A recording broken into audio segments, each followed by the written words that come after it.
Dinas Pertanian Kabupaten Tabanan melalui bidang peternakan dan kesehatan hewan terus menggencarkan kegiatan vaksinasi penyakit mulut dan kuku atau PMK pada sapi milik warga.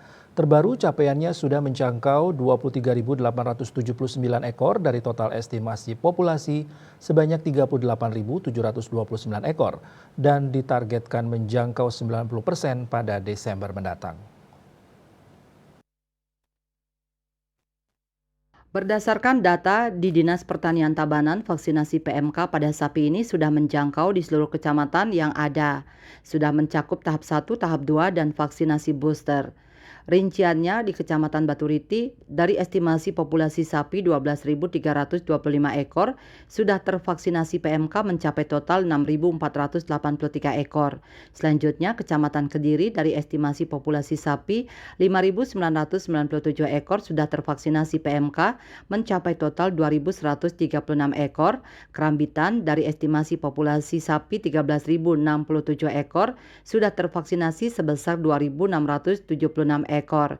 Kemudian Kecamatan Marga dari total estimasi populasi sebesar 1.713 ekor sudah tervaksinasi PMK 2.133 ekor. Kecamatan Penebel dari total estimasi populasi 1.073 ekor sudah tervaksinasi PMK sebesar 5.732 ekor. Pupuan dari total estimasi populasi sebesar 1.713 ekor sudah tervaksinasi PMK 201 ekor.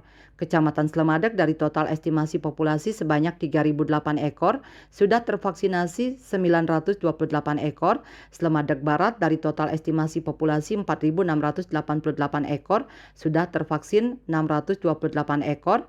Kecamatan Slemadeg Timur dari total estimasi populasi 4.172 ekor sudah tervaksinasi 1.413 ekor, dan Kecamatan Tabanan dari total estimasi populasi sebanyak 433 ekor sudah tervaksinasi PMK 1.549 ekor. Kepala Bidang Peternakan dan Kesehatan Hewan Dinas Pertanian Tabanan Gede Eka Parta Aryana mengungkapkan, kini capaian vaksinasi PMK sudah hampir mendekati 70% dari estimasi populasi yang ada.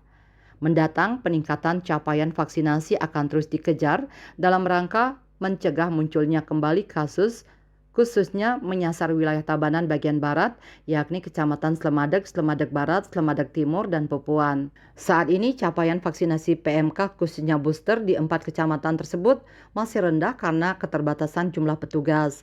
Selain itu, khusus di Kecamatan Pupuan jumlah populasi sapi sedikit karena di sana kebanyakan memelihara kambing. Saat ini kecamatan yang masih rendah untuk capaian vaksinasi PMK masih terus berproses dan targetnya pada 15 Desember nanti sudah mencapai 90% dari jumlah estimasi populasi yang ada. Target tersebut juga mengacu pada hasil perhitungan pihak terkait di provinsi bahwa vaksinasi PMK di Tabanan untuk bisa mencapai 100% hanya tinggal menyasar sekitar 8 ribuan ekor sapi. Manik Bisnis Bali.